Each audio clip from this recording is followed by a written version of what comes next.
Welcome, everybody. This is Jody King. I'm a PTAC Contract Specialist. I've been with the Alaska PTAC since about 2009, so it's been a few years. And thank you to Kimberly Gray for letting me present to you today on the topic of wage determination. So we're going to do an overview of wage determination for both the Federal Service Contract Act, Davis-Bacon Act, and the state's Little Davis-Bacon. And we have a lot of material to cover. So, but before we dive in, I still have a couple more people logging in. Everybody's kind of logging in now, getting all that audio settled. Let me do just a little bit of housekeeping. So we are using GoToWebinar today. This webinar is being recorded. The recording will be made available. The link for the recording will be made available to Kimberly Gray with AGC. Also, it'll be posted on our PTAC website. So if you have any questions, you will be able to watch the recording. Most likely the recording won't be put on the website or made available until about midweek next week. Also, I just want to call your attention to the GoToWebinar panel, whether you are attending via phone or via computer or tablet. I think this is a great software and it has a lot of wonderful features. The first feature that I'm going to pull to your attention is the handouts. So I have 4 different handouts.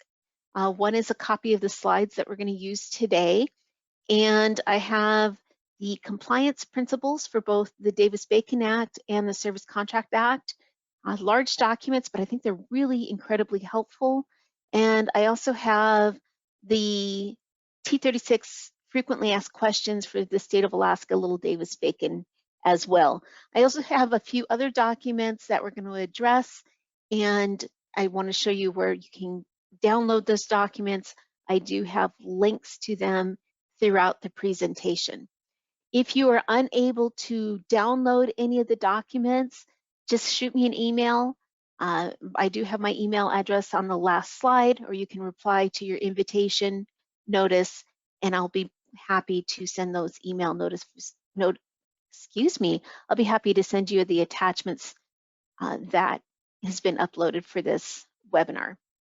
Also, as you notice, when you first log into GoToWebinar, everyone is automatically muted.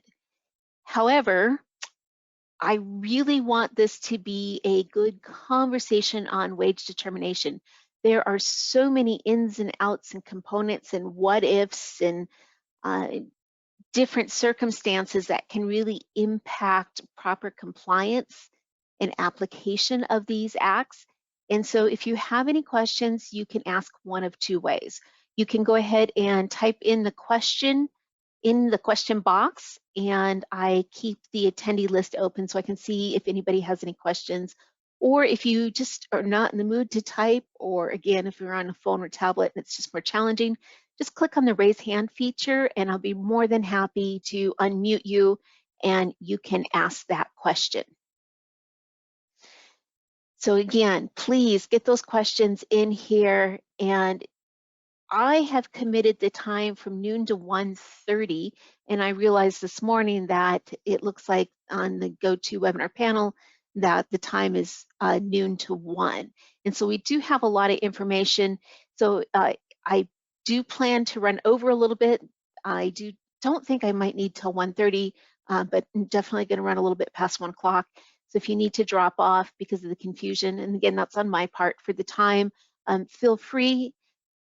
But if we want to have a lot of questions and discussion, we definitely have time after we go over the materials. And again, if you have questions, ask during so that you don't lose that train of thought. So, a lot of information. Let's go ahead and get started. So as I'd mentioned, I am a contract specialist and I work for the Procurement Technical Assistance Center. And just in case you're not familiar with our program, we are a federally funded not-for-profit organization that provides free assistance with all aspects of government contracting. This includes from cradle to grave, start to finish for federal, state, and local purchasing activity. And we offer free one-on-one appointments. We do free workshops. We might have a few special events or all-day conferences that may have a minimal registration fee. But for the most part, for most events, most training, we try to make everything free. And our Alaska PTAC is just one of 90 plus other PTACs across the US. There's a PTAC in Puerto Rico and Guam as well. So if you work for a company that has multiple offices and you have physical locations in other states, I encourage you to check out the website. It's that second one, the aptac-us.org. And right on the landing page, there's a map of the US. You can click on your state and you can see a list of all their PTACs. Each of us offer those free assistant one-on-one counseling for federal activity, but each location is also kind of experts in our own backyard, as I call it. So when we talk about that state and local contracting issue, absolutely PTAC is here to help, and we are encouraged to do so by the Department of Defense, who is our grant funding. We're a Defense Logistics Agency and just moved under the Department of Defense Office of Small Business Programs. So new exciting changes for us, which shouldn't impact any possible services or direction for any of you. But if you are working in other states, please make use of all the various PTACs at the various locations, because again, we all are experts on our local programs for state and city or municipality, county, or borough. And I can talk to you about Alaska contracting, but couldn't tell you the first thing about Washington State or Colorado. So check those out as well. If you'd like to learn more about the Alaska PTAC, you can find our website, that first link, ptacalaska.org. And we have a lot of great information. And again, once the webinar is posted, you can find it under the events and training, and then under on demand. And the last statement about us, we are one of the 9 programs, kind of waxes and wanes depending on the various grant program years, under the University of Alaska Anchorage Business Enterprise Institute, so BEI. So if you hear that and curious, we are one of 9 programs. Of course, we're the Small Business Development Center, Center for Economic Development, and a few others as well. But enough about us. As long as you remember PTAC is free help when you're looking at selling to the government, then this slide has met its intent. So let's move forward. Again, we have a lot of things that we're going to talk about today. And first of all, before we dive in, I do want to apologize and thank everyone for the confusion. Yes, this webinar should have been held last Thursday, but me had some health issues and had to change last minute. So I truly apologize for that very last minute confusion on when the webinar is, and just want to thank you all for joining me today. So I truly appreciate your time and your attention this morning, or now this afternoon. So let's get started. Today we're going to talk about wage terminology definitions. We're going to talk about the executive order and other wage laws. So Executive Order 13658 on minimum wage for contractors. And there's a lot going on with that over the next 2 years. So it's something that we are going to want to pay attention to. We're going to talk about what is your contract type. So we're going to talk about the Service Contract Act versus the Davis-Bacon Act, which act applies. We're going to talk about the components of a wage determination, sick leave, health and welfare, vacation, federal holidays, and of course those minimum hour of pay and those labor classifications. And that rolls into that mapping your work type to labor classifications. It's a really critical process. And we're going to talk about contract compliance, payroll requirements, certified payroll for Davis-Bacon, and the Little Davis-Bacon Act for the state of Alaska, records retention, and employee notifications. So we do have lots of details, and it was really challenging just to try to limit the conversation into something that was a feasible overview, because truly Davis-Bacon, the circumstance can just generate a lot of questions about, oh, I have this, this, and this, what do I do now? So again, as you guys have these questions, please feel free, raise your hand, enter them into the question box for me. So let's just start with a few definitions. And the first one here is the federal minimum wage provisions, federal minimum wage provisions, or you might see the prevailing wage. We'll get down to that next one. It's contained under the Fair Labor Standards Act, this FLSA, and it tends not to be something addressed a lot in the world of government contracting, but it is one of those contract compliance that's kind of the platform and the backbone for the whole world of prevailing wages. And we can see here that the Federal Labor Standards Act has a federal minimum hourly wage of $7.25 per hour. And of course, that went into effect 2009. And while that seems low, that is kind of that base minimum for the US. And one of the things that we want to keep in mind when we're talking about prevailing wages is locality is really critical in that in determining what is that correct hourly wage, because locality, that cost of living factors all directly impact that wage. And again, there's a lot going on the political arena right now regarding these federal minimum hourly wages, and we'll talk about that more in just a minute. And of course, many states have a minimum wage laws, and some states provide greater employee protections, and employers must comply with both. So one of the things, and I don't necessarily have a slide on this, but we want to discuss it throughout the event, is that as a federal contractor, you are subject to both federal and state wage laws. And the bottom line is whichever is higher is what you should be paying for your employee. It's never an either or. Both federal and state labor laws are applicable for federal contracts, which again adds that additional layer of confusion. And we should be able to address that more throughout. So the term prevailing wage means it is the rate of the basic hourly rate paid on public works project to a majority of workers engaged in a particular craft, classification, or type of work within the locality. And again, so we have that, sometimes you'll see it as the monetary rate or the wage rate, but is that basic hourly rate. And we'll see those as we dig into the wage determinations themselves. A wage determination, let's move down to our next bullet, is the listing of wage rates and fringe benefits for each classification of laborers and mechanics, which the administrator of the Wage and Hour Division of the U.S. Department of Labor has determined to be prevailing.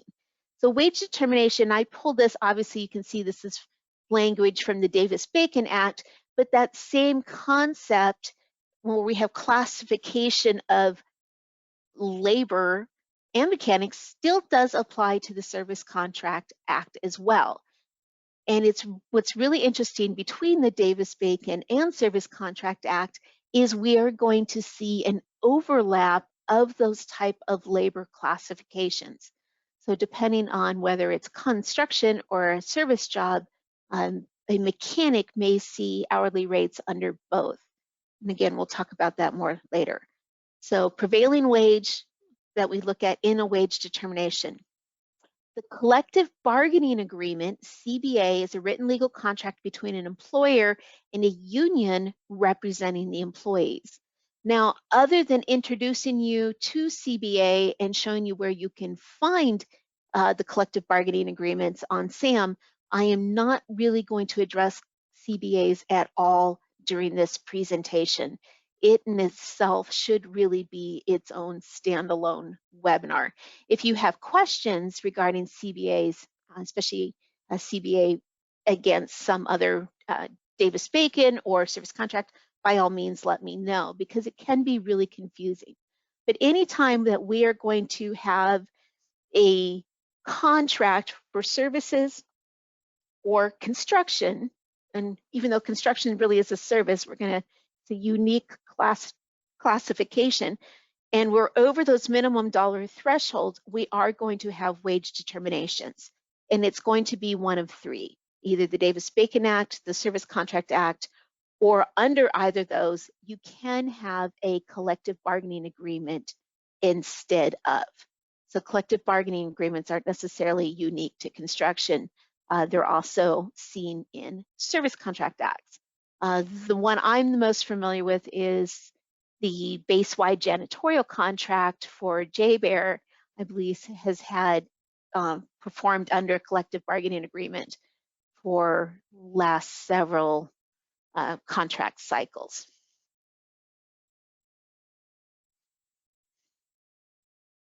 All right. Oops, I think I hopped one too many. So wage correct, here we go. Executive Order 13657, which is establishing a minimum wage for contractors. So there's two different components where this kicks in.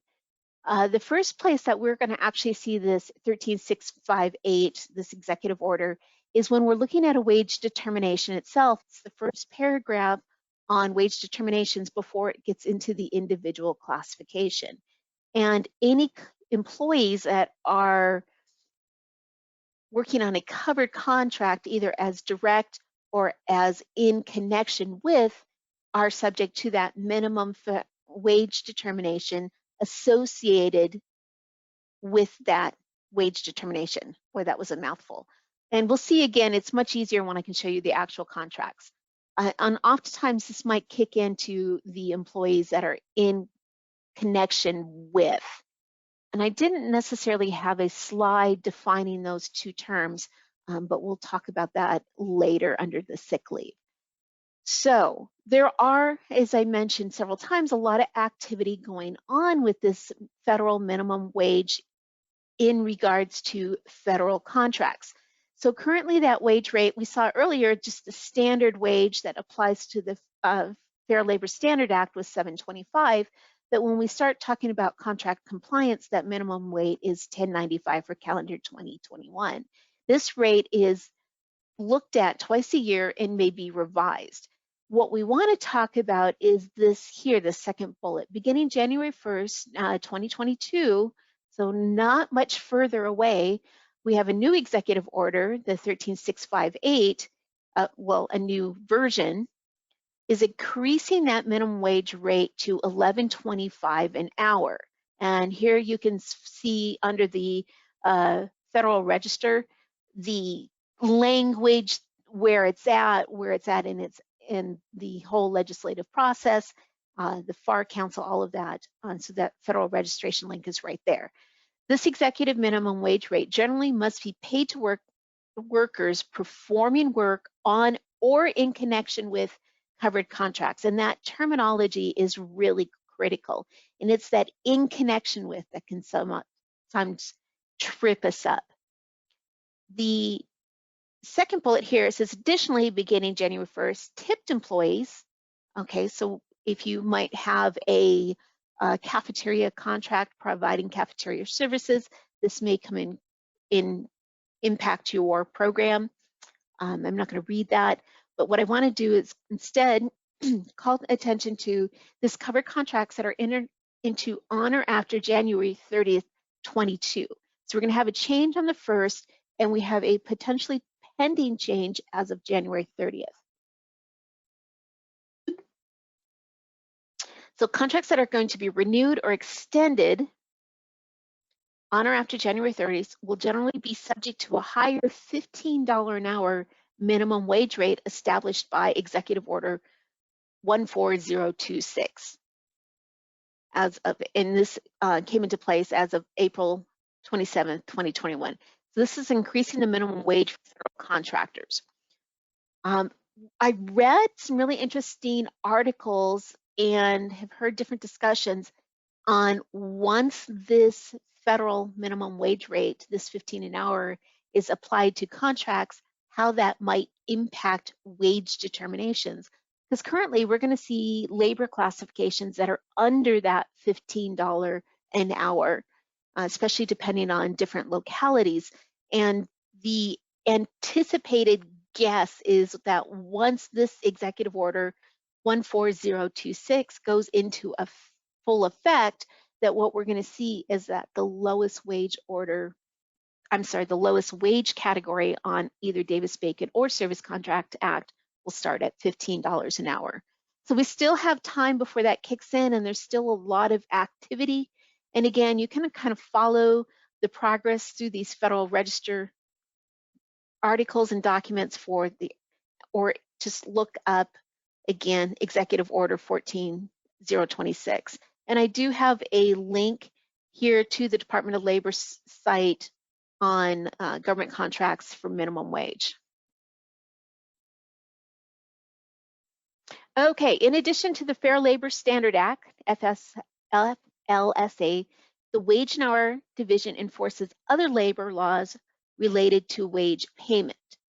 So among these are the Davis-Bacon and related acts, or sometimes you'll see that Davis-Bacon and Davis-Bacon related acts, DBA or DBDRA. I've seen some really crazy acronyms related to that. The Service Contract Act, the Contract Work Hours and Safety Standards Act, and we'll see references a lot to this in the Davis-Bacon world.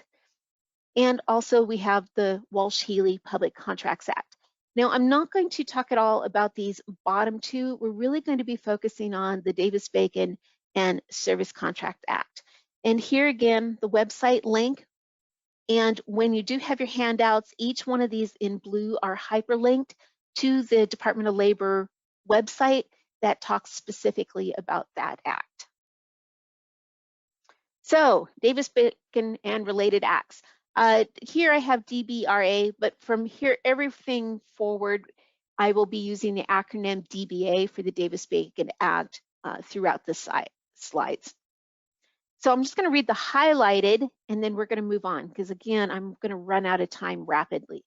So the Davis-Bacon related acts apply to contractors and subcontractors, and that's all tiers, performing on federally funded or assisted contracts in excess of $2,000 for construction, alteration, or repair, which includes painting and decorating of public buildings or works.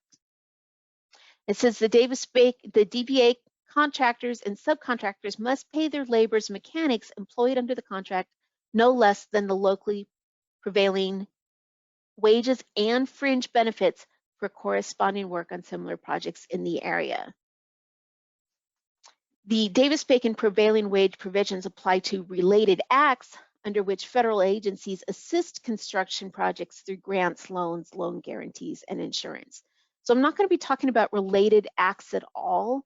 But however, if you've done, especially for construction projects that are grant funding, that can be really confusing as to which labor classification impacts that grant work.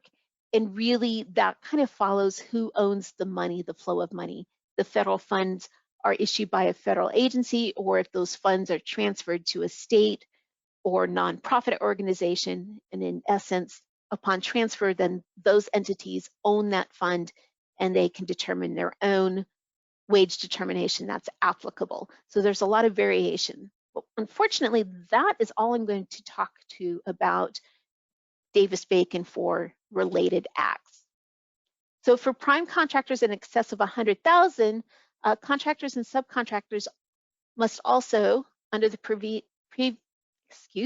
provisions for the Contract Work Hours and Safety Standards Act as amended, pay, and it talks about paying overtime for all hours over 40 hours in a work week. And again, I'm not really going to spend any time on this, but it is really critical, and there's a lot of requirements on that as well. So I did want to call that to your attention because it is linked to the Davis-Bacon Act program. And one of the documents that I've handed is this, it's in the handout, is the Davis-Bacon Act as amended, this WH publication 1246. And it provides guidance and laws for that program, frequently asked questions. It's a great document. So the Davis-Bacon Act FAR clauses, I have seen the majority of these. I went through several construction solicitations last night to see what do we really see. And I have seen just about all of those, the convict labor, not so much, but really this is that wage of FAR clauses applicable to Davis-Bacon. The one that I have in bold is the one that really attaches the wage determination to a solicitation. And I'm not going to go over any of these, but I just wanted this to be printed for your information. For the Service Contract Act, and sometimes known as the McNamara-O'Hara Service Contract Act, from here on out, we're just going to call it the SCA, Service Contract Act. This requires contractors and subcontractors performing services on prime contracts in excess of $2,500. So we saw $2,000 for Davis-Bacon and $2,500 for the Service Contract Act. Those are the micro purchase thresholds. To pay service employees in various classes no less than the wage rate and fringe benefits found prevailing in the locality or the rates, including prospective increases contained in a predecessor's contract collective bargaining agreement. So this is a little bit different than what we see for Davis-Bacon, where we see CBAs as the union related, but here the Service Contract Act actually calls out saying either or. We're going to have the wage determination specific to the service contract, or if this is a continuation of existing work with existing contracts and those have been performed under a collective bargaining agreement, then that collective bargaining agreement holds sway over that Davis-Bacon. And of course, there's if, thens, and buts, but again, I don't want to go into that right now. So for contracts equal to or less than $2,500, then this is where the minimum wage for the Fair Labor Standard Act is applicable. So those wage determinations are still there. We don't think about them as under the micro purchase threshold, but it is tied in for the Fair Labor Standard Act. And of course, again, as in Davis-Bacon, contracts in excess of $100,000, the provisions under the Contract Work Hours Safety Standards Act regarding overtime is applicable as well.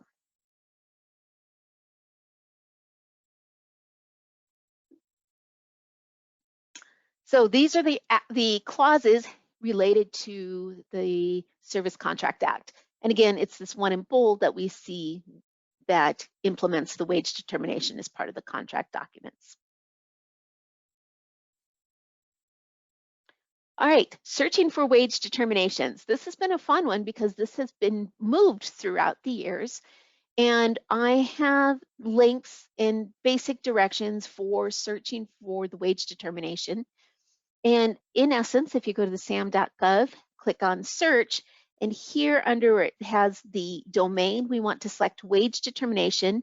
And then we're going to select which one of these three that we're looking for. And of course, each one vary depending on which we select. So here's the process for the service contract. Yep, select which one you want for service, select construction type. And I have a screenshot here. So if we select construction, then your options are for which type, building, heavy, road, residential. And then if we select Service Contract Act, there's a series of about 5 or 6 prompts that ask us to respond to help filter which Service Contract Act wage determination is applicable. And of course, you have to select your location, which is going to be both the state and county. So here is an example of the most current Davis-Bacon wage determination. I pulled this down last night, and you can see here are some of the basic things that you're going to see in all construction wage determination. We have our general decision number. This is the wage determination number that is going to be applicable. The state and area identifiers. We can see it's state of Alaska, and we can see counties Alaska statewide. Now this is new-ish for as long as I've been doing government contracting and working with wage determinations. They used to be listed separately by geographic locality. Now they're rolled into one document.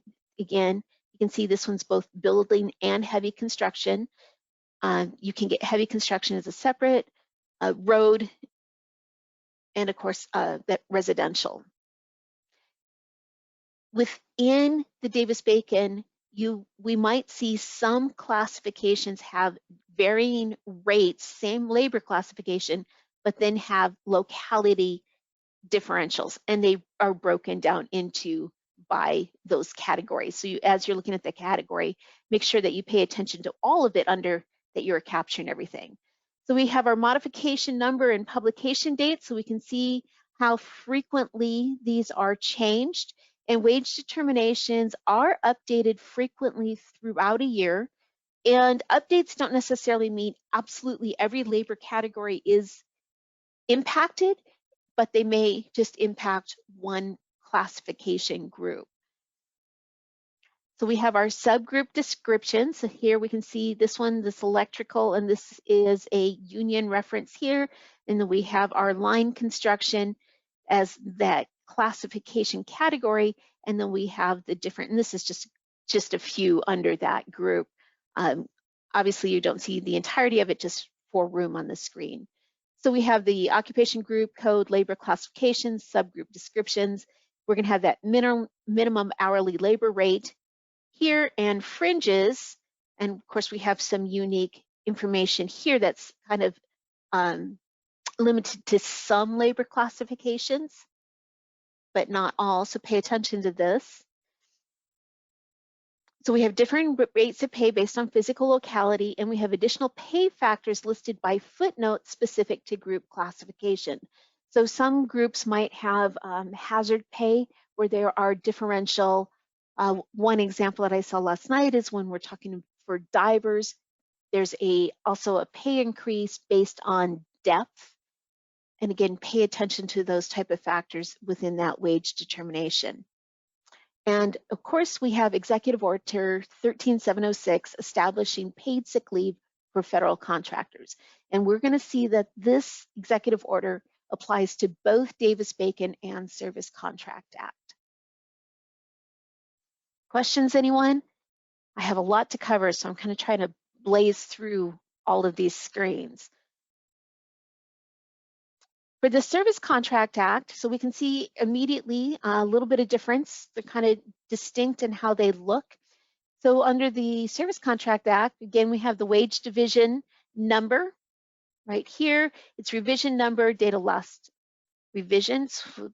We might have the same number for a while with multiple within a certain time period before they move to the next revision number.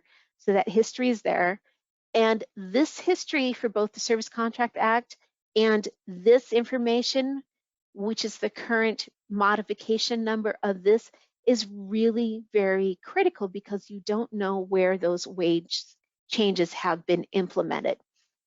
And I don't have a slide on it, but I'm going to take the time to do my little soapbox stand now. Each solicitation that is subject to a wage determination, whether again, Service Contract Act or Davis-Bacon, each solicitation should have the appropriate wage determination applied to the solicitation package. And that responsibility falls on the contracting officer.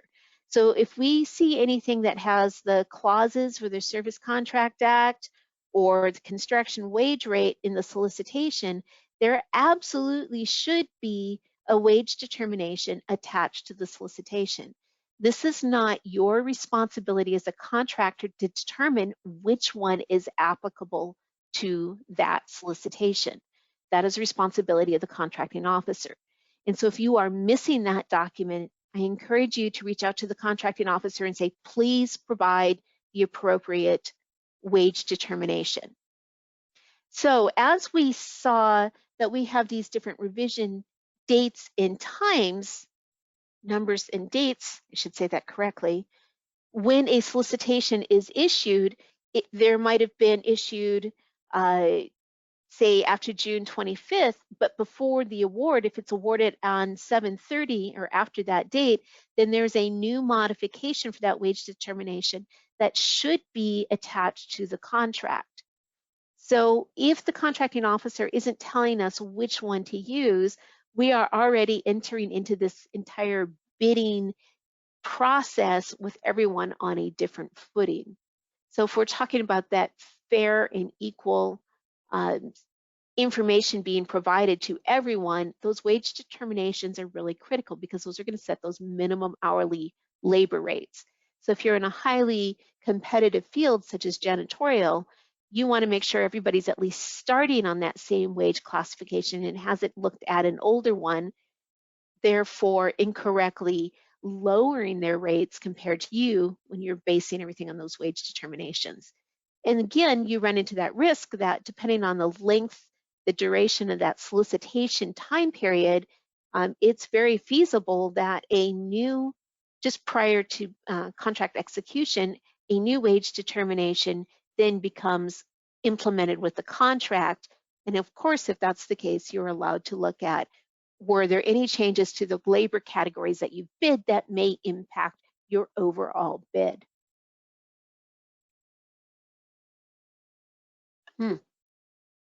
Pause for a drink of water.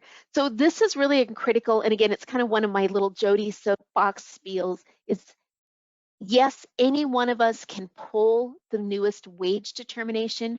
However, it's really critical to get the contracting officer to do that.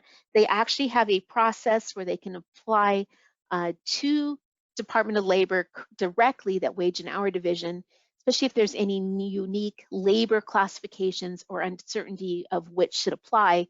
And then DOL responds with, this is the applicable wage determination. So it is critical that information is provided to you from the contracting officer. In the case of either the Davis-Bacon or service contract, if a collective bargaining agreement, again, because if there is a predecessor, an incumbent contractor that has had this work before and it's an ongoing continuous work, such as janitorial services, then that collective bargaining agreement should also be included with the contract, because you want to be able to research that as well. So please make sure that if you're missing that, you push back against those contracting officers to get that implemented so that all your competitors are looking at the same baseline costs. Phew, sorry about that. That was a long-winded spiel. So back to the Service Contract Act, this wage determination again, these are the minimum information that it's applied. So there's a little bit of a variance from the Davis-Bacon. So we do have the occupation code, the titles, the minimum hourly rates, and then the minimum fringe benefit that a contractor must provide. In the Davis-Bacon world, those are linked. Rates and fringes are linked with the exception of the executive order for paid sick leave, and that's posted at the end of the wage determination document. For the Service Contract Act, we see all of the wages, the rates, and at the end of all of that is the information on health and welfare. And often contractors go through, they grab their rate classifications, but they are missing all of the health and welfare factors that are implemented and are included in this wage determination. And those are, again, the paid sick leave for federal contractors. That requirement is the same, regardless of DBA or SCA. We have the health and welfare, which is an hourly rate in addition to labor rates. And what's unique to Service Contract Act is we now have paid vacation time, and the duration of paid has a sliding scale depending on duration of employment. And we also have paid federal holidays. And this has varied based on locality as well. So I was looking at a wage determination in another workshop I was watching, and the example they used was from Pennsylvania, and Pennsylvania listed 11 holidays, but when you pull up for the state of Alaska, we see 12 paid holidays. And again, there's additional benefits referenced by footnote at the end. So some labor classifications have additional health and welfare requirements as well.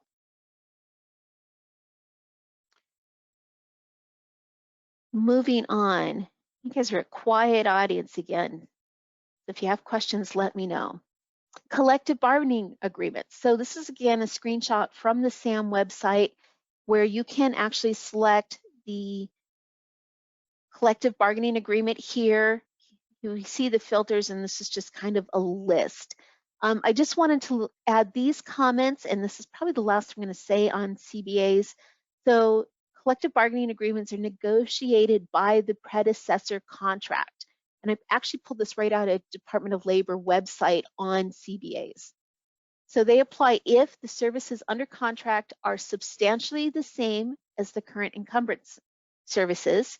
So again, if we have base-wide janitorial and we still are moving to base-wide janitorial, but maybe a few additional specialty janitorial duties have been assigned or removed. So again, essentially this substantially the same. And the services are performed in the same locality.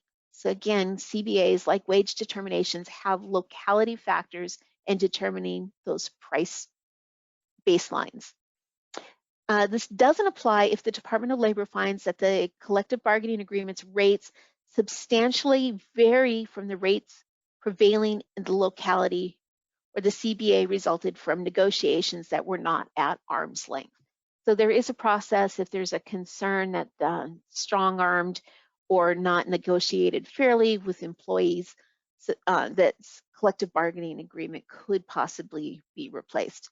There is an appeal process that you can go through, which I really don't address, but if anybody runs into that, we can always pull that information from the Department of Labor's website.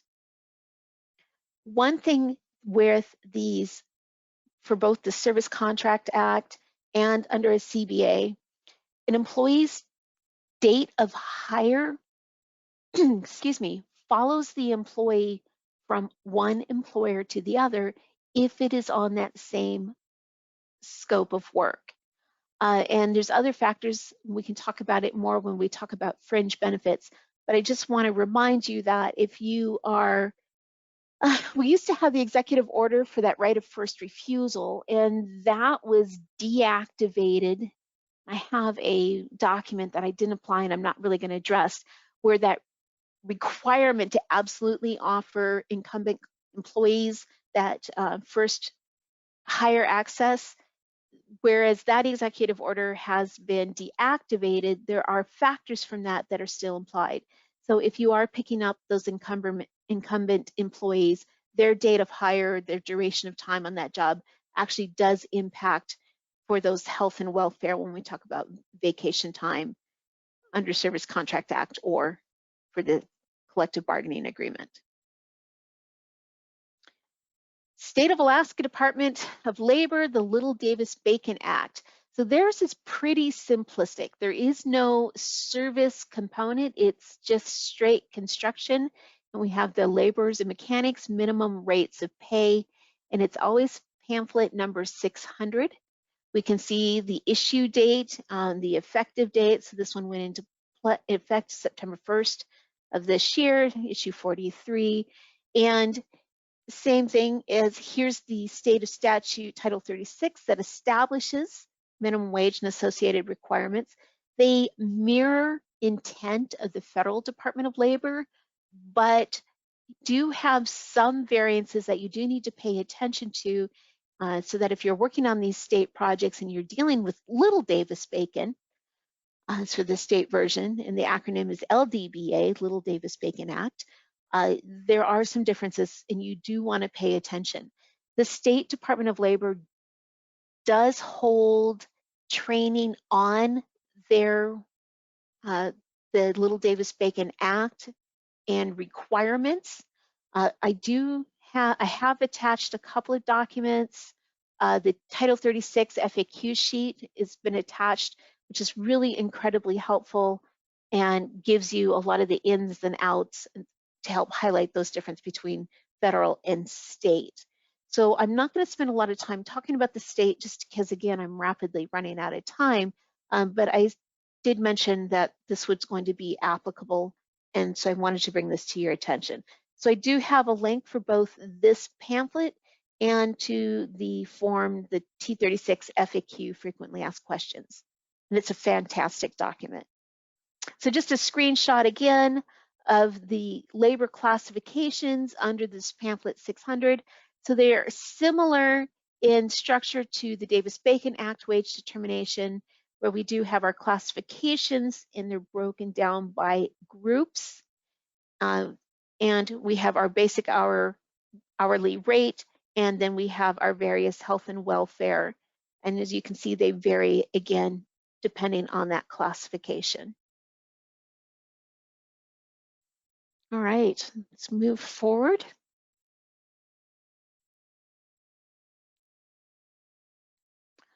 So, principal requirements of labor standards. And these really apply to everything, whether we're talking about Davis-Bacon or Service Contract Act. And they also really are there in essence, if different language in different state statute applicability, but the essence of these principles are there for all three that we just talked about. So one, the contractor must pay covered employees no less than the prevailing wage and fringe benefits dictated by the applicable wage determination. So we've kind of seen some examples in passing of all of those. For federal, if there's no wage determination, then the contractor must pay no less than the minimum wage under the Fair Labor Standard Act. And we saw that back at the beginning, that was at $7.25 an hour, unless the state minimum wage is higher than that wage supersedes the federal minimum wage. So again, this is where with the executive order of moving the minimum wage up to 15, this next coming calendar year, that might change as well. Notification to covered employees are required wage and fringe benefits. And this is true for all three of those wage determinations. Well, four, because with the collective bargaining agreement, DBA, SCA, the little Davis-Bacon, and notification is required for all of those acts. You have to post that wage determination in a prominent and accessible place. And I do have a slide on that towards the very end. You have to provide safe and sanitary working conditions, and there are record-keeping requirements. Now, I really don't talk about this provide safe and sanitary working conditions. I do want to point out that there is OSHA pamphlets and OSHA directions on what is deemed as safe and sanitary, and they are truly relevant today in our COVID-19 world. I was trying to find, I know there's a new OSHA standard that is going to be implemented that I believe will definitely impact federal contracts. I don't know about on a state level, but that final document has not yet been released. I believe it's still in process with an anticipated release date of January 2022. So just pay attention to that. And that really redefines what is safe and sanitary working conditions and implements a lot of those COVID health and safety factors. And of course, record-keeping requirements, and we'll talk about that more. So mapping Service Contract Act classification. So I'm going to be hopping between Service Contract Act and Davis-Bacon, and we're going to see some similarities and some differences. Oh, sorry, I got paused. So I have a question from Wanda. It says, no wage determination. When would there not be a wage determination? So there wouldn't be a wage determination if we are buying under the micro purchase threshold. So if there's a construction and it's under that 2,000, or if it's a service and it's under 2,500, so that might be any sort of credit card application or maybe an emergency quick fix. If it's under those dollar thresholds, anything under those dollar thresholds don't have a specific wage determination, because you remember there's a threshold in which that kicks in. So in that case specifically, that's where the federal minimum wage rate would be applied. So yeah, not too often that we're not going to see a wage determination, but I just like to call that language out because it does exist. Okay, hopefully that answers your question, Wanda. I'm going to go ahead and remove that. All right, thank you. Thank you for the questions. All right, so mapping classifications. So, and this is kind of the same no matter which, is one, review your performance work statement, your statement of work, your description of services to be performed, and you're determining labor classifications needed to be able to actually do the said performance. There is this wonderful Service Contract Act Directory of Occupations, and it's about 137 pages, so I didn't download that to attach, but I did give you the directory. And you're going to find that those occupations, and even though it says Service Contract Act Directory, the mechanics and laborers classifications that we see in Davis-Bacon are also found here for the Directory of Occupations. It's a fantastic document. and it's a great way to give yourself, other than just looking at these lines of, administrative clerk 1, 2, 3, it actually defines what does 1, 2, 3 mean for that classification. So great, helpful document when you're trying to figure out those classifications. And keep in mind that the Department of Labor puts the responsibility on the business owner to ensuring that they are paying the correct wage classification rate, minimum hourly rate, and fringe benefits to those employees. And it's critical that we have that correctly from the get-go.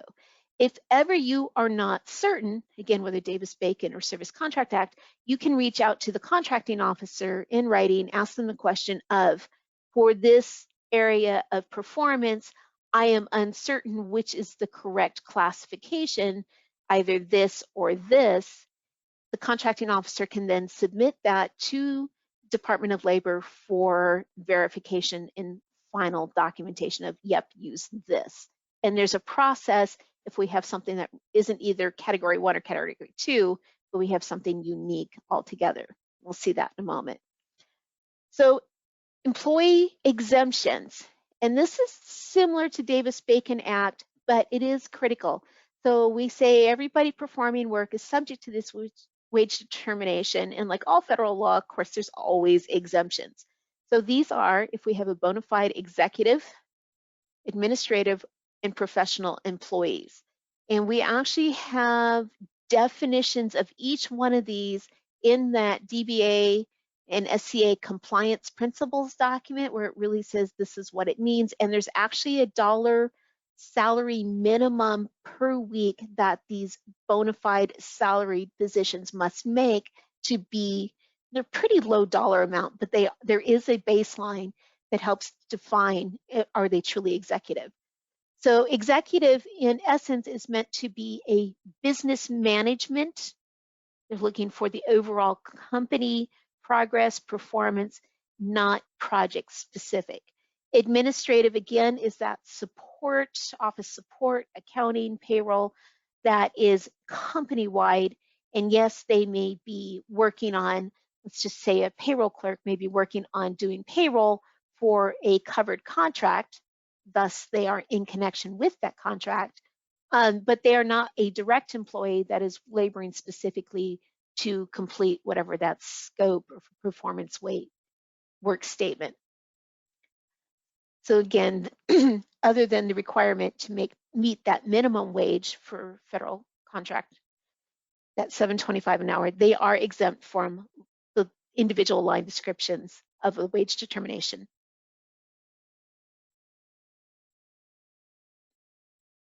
And of course, we have the professional employees.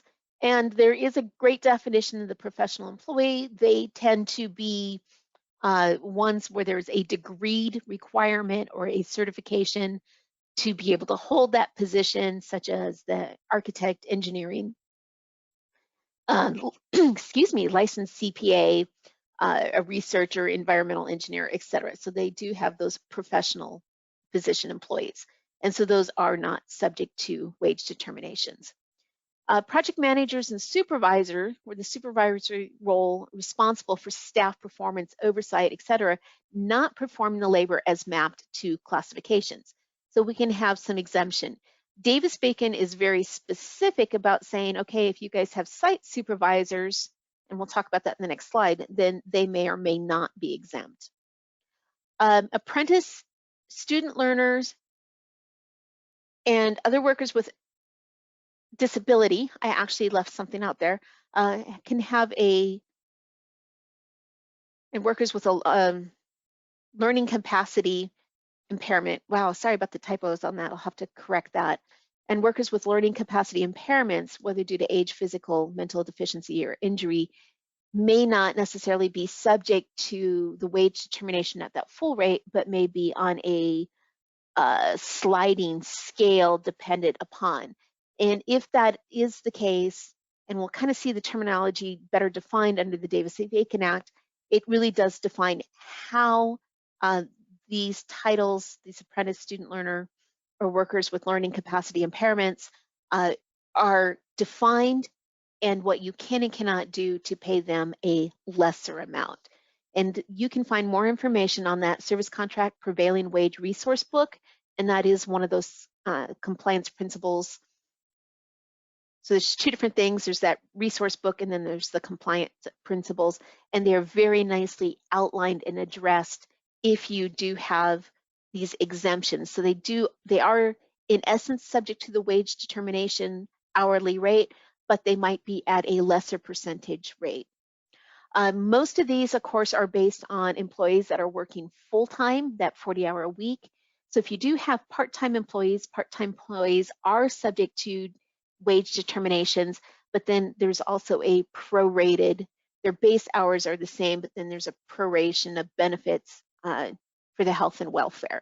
And again, those booklets kind of go over that as well. Let's move on to my next slide. There we go. So mapping DBA classification. So again, term laborer or mechanic includes at least those workers whose duties are manual or physical in nature, including those workers who use tools or are performing the work of trade. And this is right out of the Davis-Bacon compliance guidelines, word for word, as distinguished from mental or managerial duties. And that's where we get into the executive or necessarily site supervisors. These include apprentice, trainees, and helpers. And here, this is where gives you very distinction of these terminologies. So under apprentice and trainees, again, these are individually registered in a bona fide apprenticeship program, or here training program for on-the-job training, registered with the Department of Labor's Employment Training Administration, ETA Office of Apprenticeship, so the ETA OA, or a state apprenticeship program recognized by the Office of Apprenticeship. So individuals in their first 90 days of probationary employment as an apprentice in such program.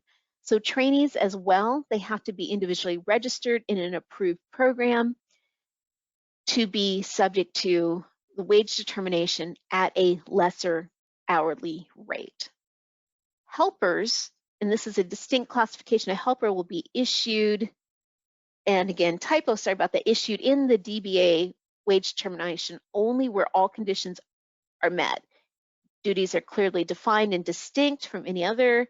Use of helpers is an established prevailing practice in the area, and the helper is not employed as a trainee or in an informal training, so kind of one below trainees and apprentice. So here in the Service Contract Act, we might say student helpers or student employees through programs the university has, for example, but the Davis-Bacon actually defines what does it mean by helper. Questions? Wow, I am rapidly running out of time. Okay, so coverage of laborers and mechanics requires the payment applicable prevailing wage rates, regardless of contractual relationship which may be alleged to exist. So that terminology is really important when you're dealing with your subcontractors or any 1099 employees. They are all subject to wage determination. And that booklet on the Davis-Bacon compliance and in the Title 36 for the state of Alaska, Little Davis-Bacon, clearly define that owner-operators are also subject to wage determination, and it breaks it down by legal structure. And I'm not going to go into that now simply because I'm truly out of time, and I built this to be an hour-and-a-half workshop. But I do want to let you know, I used to think that owner-operators were not subject to, but that is incorrect. They are subject to. And the way I like to encourage businesses when I'm working with them on wage determination, again, let's use janitorial contract, where it might be a small owner operator for doing that, but still those owner operators might want to take vacation. And the moment they bring in an employee, that employee would be subject to the full wage and benefit. So why aren't the owners not paying themselves that same comparable wage and benefit? All right.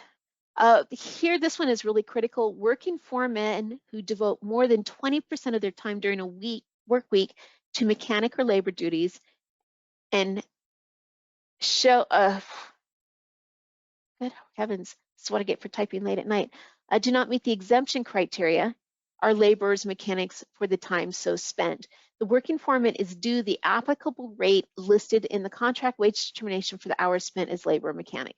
And again, I did pull this language, except for my typos, directly out of those compliance principles for the Davis-Bacon Act. So you can see that information. So there's a lot of questions sometimes when you're foreman, they're just site supervisory, they're not picking up tools. Maybe they have a lesser hourly rate than some of the wage categories they are supervising. However, as soon as they get over that 20% of their time, they start picking up the tools and doing the work, then they are no longer subject to the exemption as supervisor. They are in effect one of the skilled laborers subject to wage determination.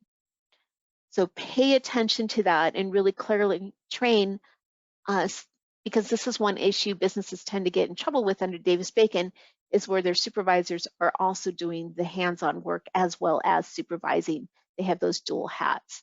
In that case, make sure that that supervisor is either paid consistently at that wage rate, the higher wage rate, or is clearly defined that they are not to pick up tools unless it's to show a specific. So again, pay attention to that 20% of their time during a work week. Okay, and here is a person's employed in a bona fide executive, administrative, professional capacity. Here's the code of federal regulations that defines and gives those dollar minimums of salary. And of course, for business owners, that individual owns at least 20% of equity interest in the business and is actively engaged in its management is considered to be a bona fide executive and not as a labor. That is, I've seen both. I think the Little Davis-Bacon Act really better defines when this kicks in or not. So pay attention. I am not going to get into the weeds in this because truly time is an issue. But again, if you are a business owner operator and you're dealing with, or you have owner operators that are also performing as these labor categories, read those compliance guides to make sure that they are paid.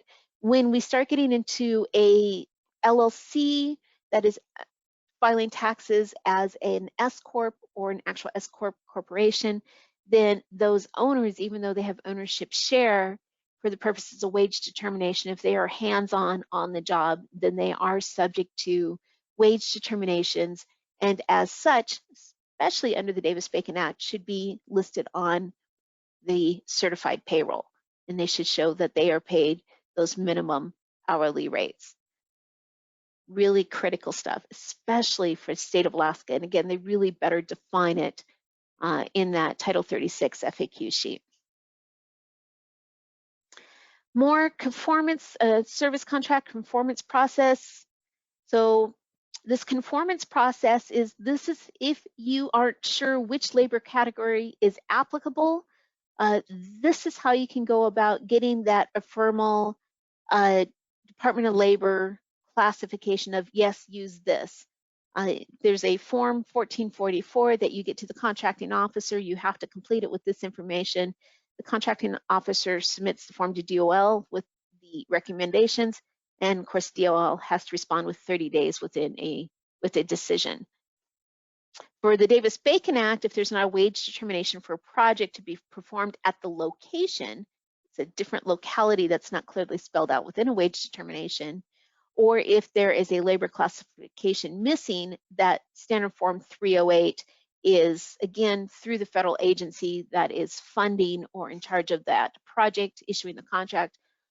So here's this process, the forms used if you need clarification on a wage determination. Service Contract Act uses 1444, Davis-Bacon Act uses standard form 308. And basically the same information you need through the Service Contract Act is also applicable to that request for the Davis-Bacon. All right, everyone, how's everyone doing for time? And truly, I had originally scheduled this for an hour and a half, and I think I stripped the time back to an hour when I reset the date. So I am going to continue to move forward. We're kind of getting into more of the weeds on the compliance aspect, so if you can stay with me, fabulous. Thank you for your patience. If you need to go, I understand. And again, that recording will be posted, and you're always welcome to make an appointment with me, a one-on-one appointment, where we can talk about this specific to your company instead of talking about it in generalities. And of course, that offer is there for you all that are going to bear with me for this extra half an hour. Okay, establishing paid sick leave for contractors. I've kind of spelled it out in this slide.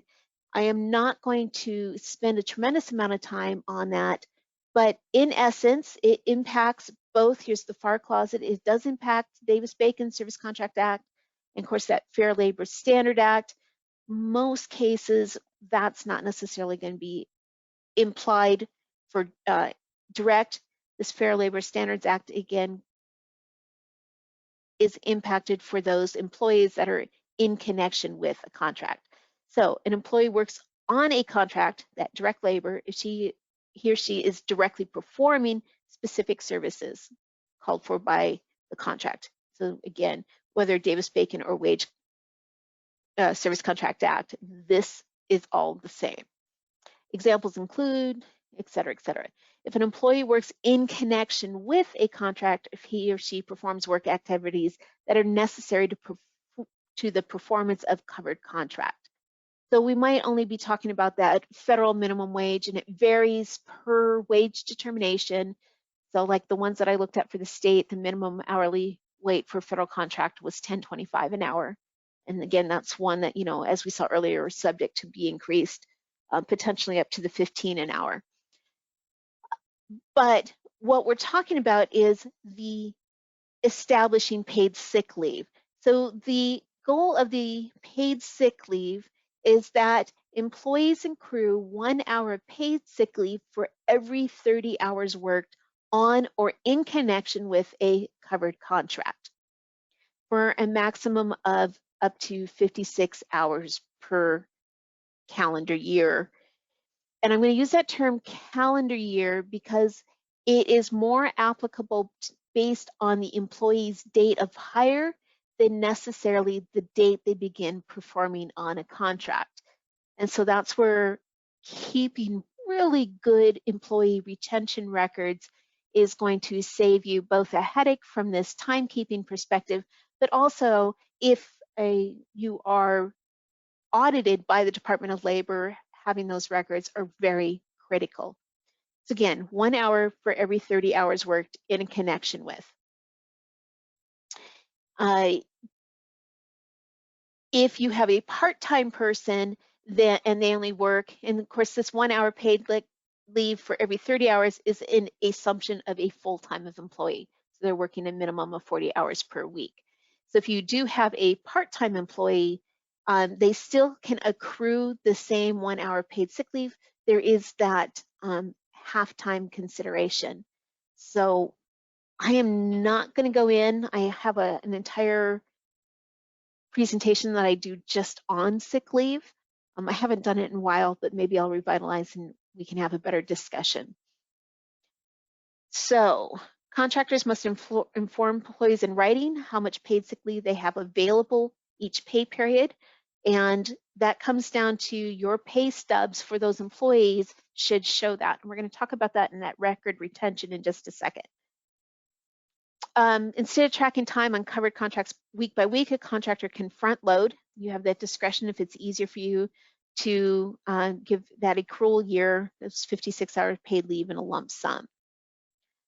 Employees can be limited to earning 56 hours of paid sick leave per accrual year and having 56 hours of paid sick leave available at any time.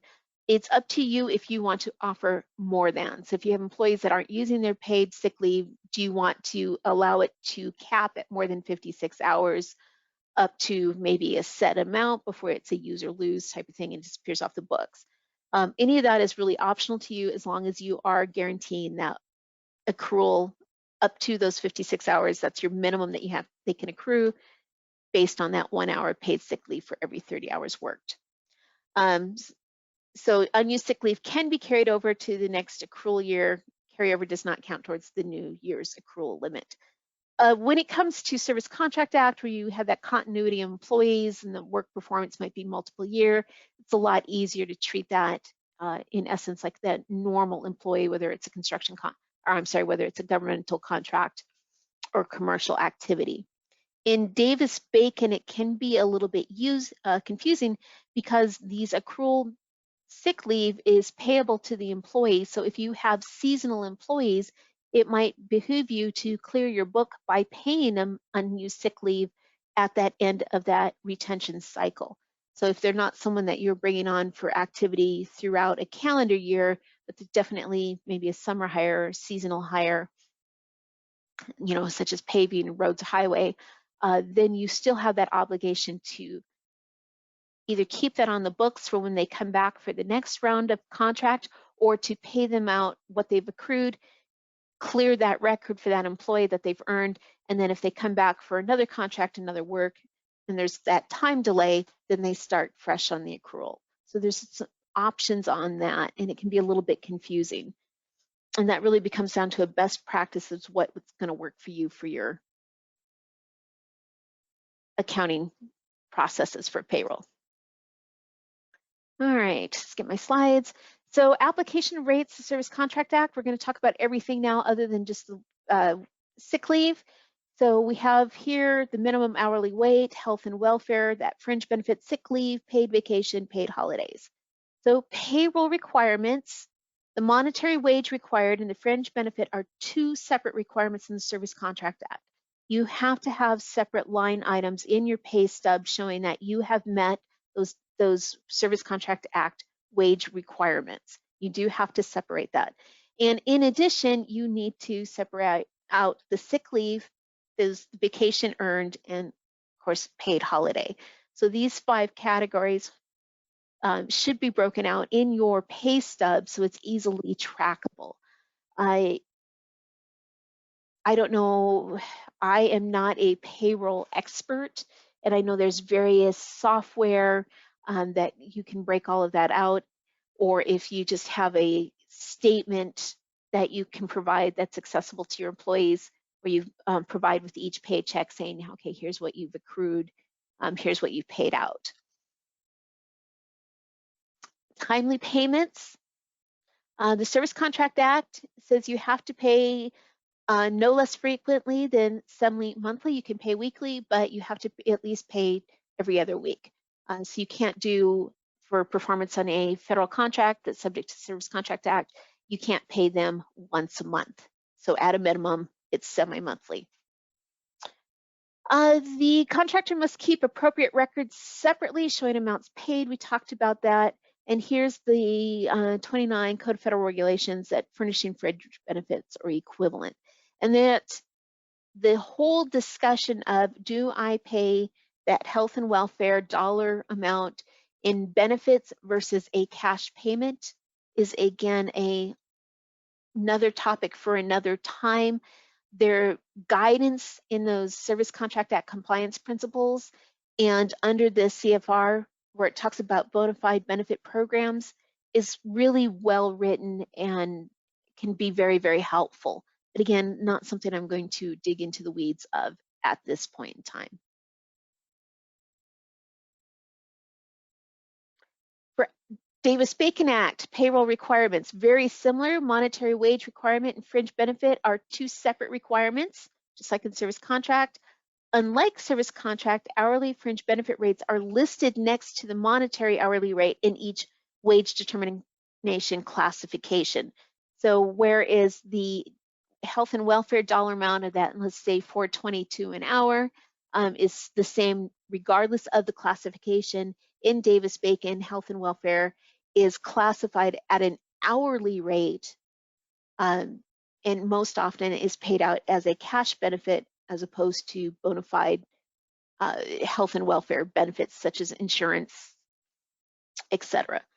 If your company does provide, or if it's a union program and they do provide those benefits, then those benefits have to equate to that minimum hourly fringe.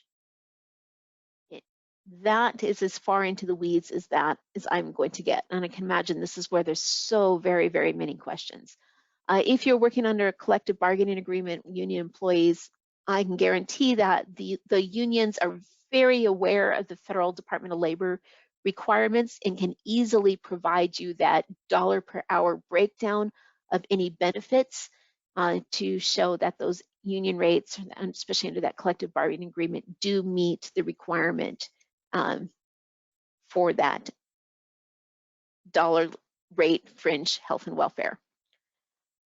Each classification on the Davis-Bacon wage determination stands alone, and each labor mechanic is due the full prevailing wage, including fringe benefits if listed. So some have, each has an hourly fringe benefit, but there might be additional for all hours worked in a classification.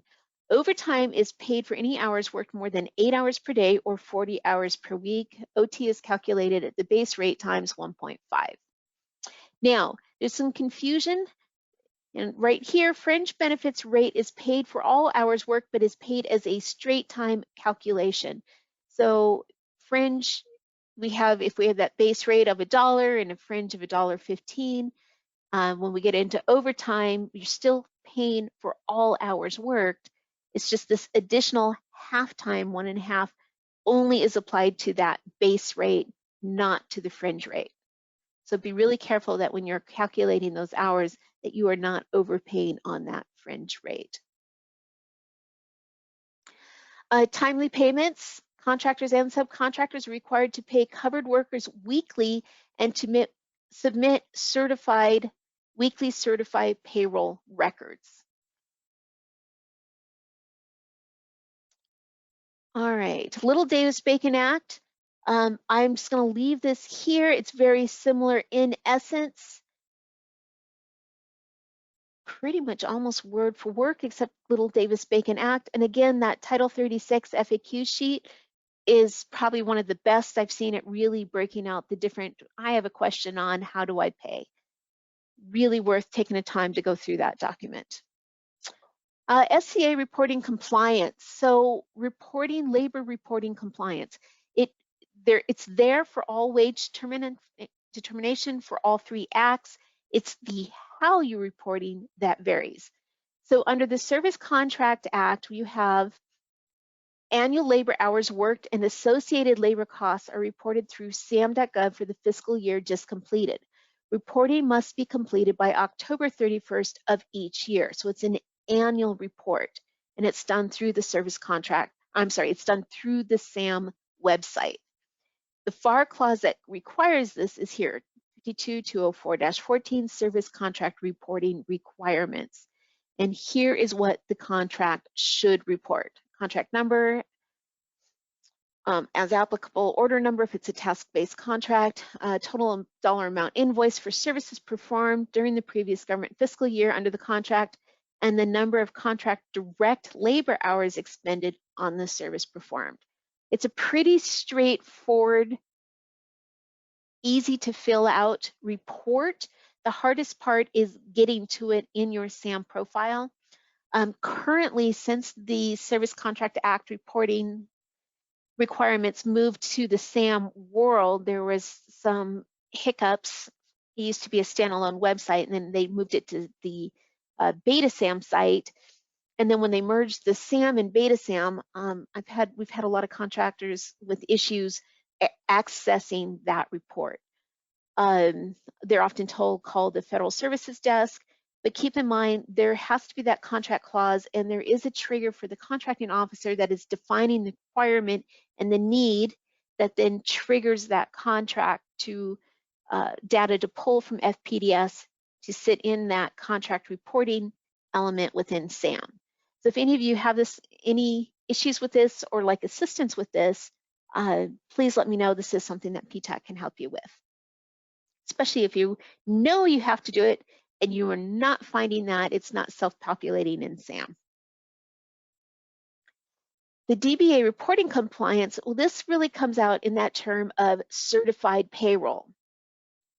So the Copeland Act requires Department of regulations to include a provision that each contractor and subcontractor each week must furnish a statement on the wages paid to each employee during the work week. So we have the statement of compliance. So that is that kind of part 2 of the certified payroll form. And DOL has provided this WH-347 as an Adobe Acrobat PDF form that you can use. You do not necessarily have to use that form. You can provide the same information in any format as long as you have your signed statement of compliance. The one benefit of having that form is it's all laid out for you. Weekly payments include information as required by, here it lists it all out, and may be submitted in any form desired, however, this optional form. So here's where you get the form, and here's the help on filling out said form. So this is where I have a question for you. And I was trying to find specific guidance on where do you submit weekly payrolls. The last time I did them, and granted it's been a while, the Prime gathered up all the weekly certified payroll, included their weekly payroll, and it was submitted to the contracting officer. I know in a lot of cases that there are electronic platforms where you can fill that out online or you can submit it through the platform, but I couldn't find any absolute use this process for submitting payroll.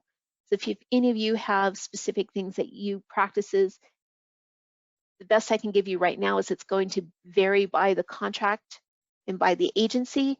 And this is something that says since you have to submit it, you want to make sure that you have clear guidance from the contracting officer of where it is submitted to and who is going to receive those and what format do they want them.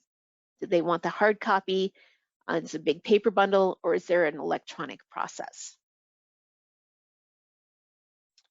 The state of Alaska, again, has that beautifully defined same thing. Little Davis-Bacon does have certified payroll, but for reporting that, you are submitting it directly to the State of Alaska Department of Labor, and here is the portal through which you can submit it.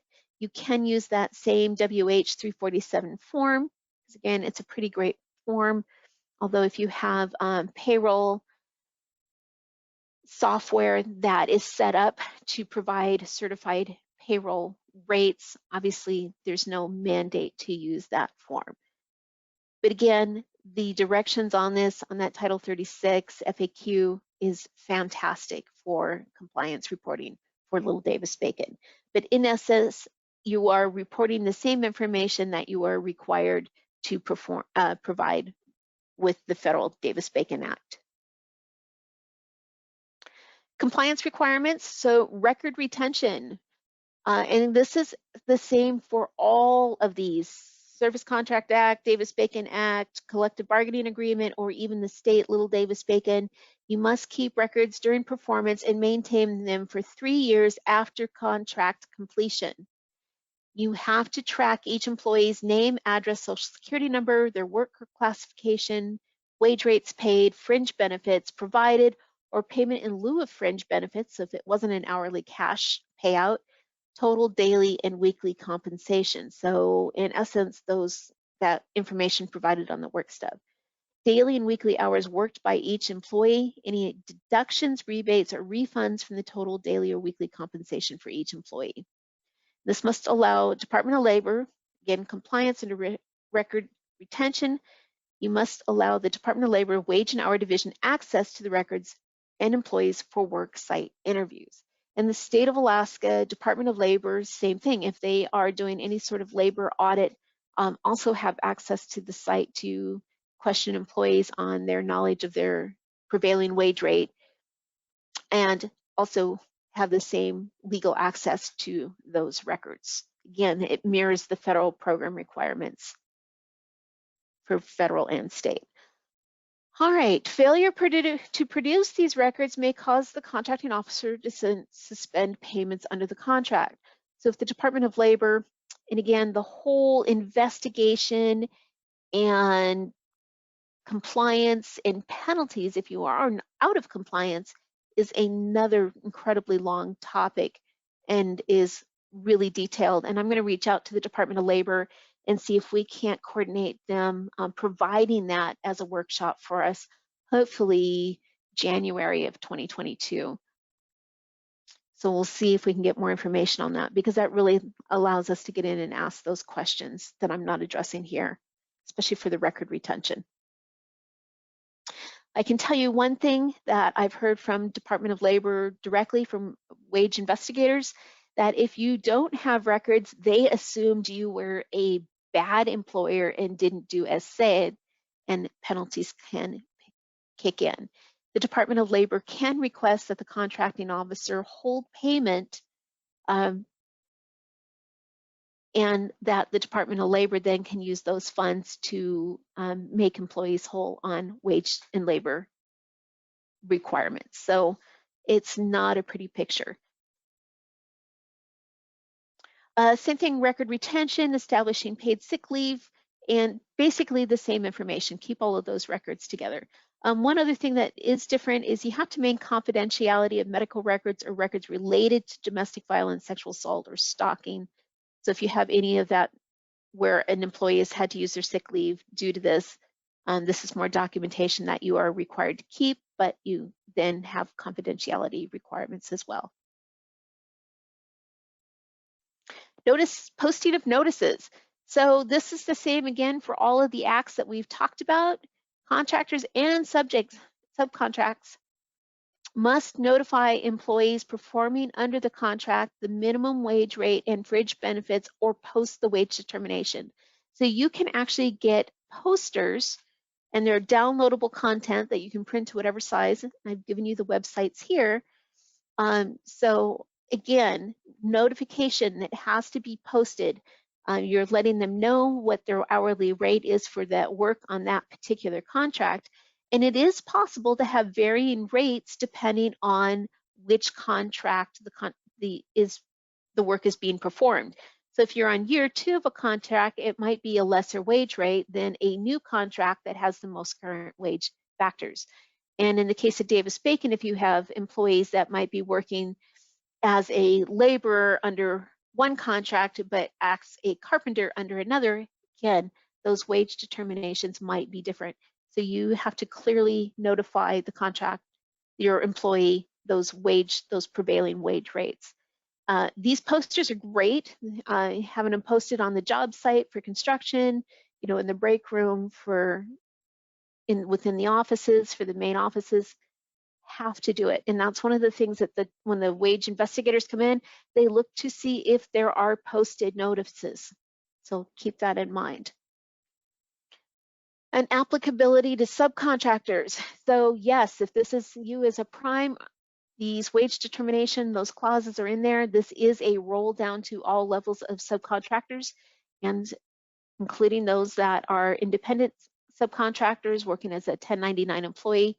Yes, all subject to for both payment of hourly wage, fringe benefits, but also the record retention, pay periods, all of those required that we just kind of flew through this morning.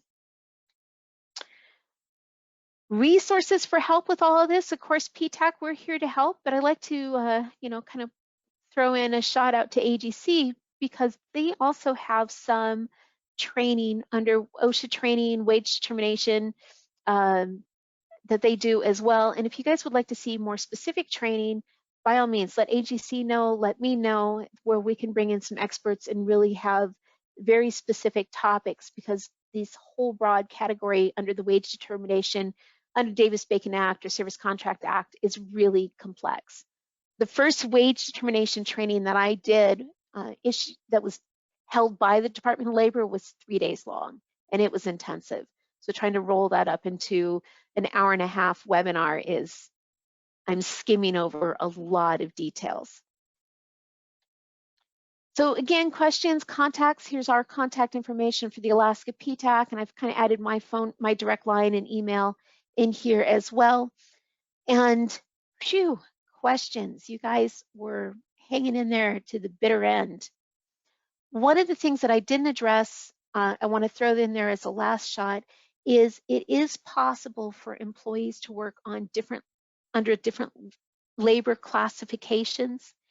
And one of the guidance provided, and you'll see it both in the Service Contract Act and the compliance and DBA compliance sheet, that if you have employees that are working under multiple labor categories and tracking, it's hard to track when they are producing under what. In that case, your obligation is to pay the higher wage rate. If you can clearly define, if you have a good clocking in mechanism, and the distinction is very different between them, fabulous, then you can have those labor category breakdowns. But if you are in the circumstance where they're doing multiple different contract work and there's varying rates, your easy answer to make sure that you're meeting all compliance is to simply pay that higher classification and document as such. One last thing to throw in there, if state minimum wage or state minimum wage is higher than the wage determination, then you are required to pay that state minimum instead of that wage determination minimum. Most cases not an issue here in Alaska, but for some states like California, some of those classification, those minimum hourly rates are actually higher, and then that is what Department of Labor is going to enforce. Phew. Thank you, Wanda, for saying thank you. I appreciate that. At this point in time, I have most definitely hit my time limit. And again, I want to thank you all for joining me today. Just a reminder, this is being recorded. The recording will be made available. I will get the link to Kimberly Gray so that she can post that on the AGC website if she'd like, but it'll also be posted on the PTAC under training and then under the on demand. So with that, I am going to go ahead and call this webinar closed.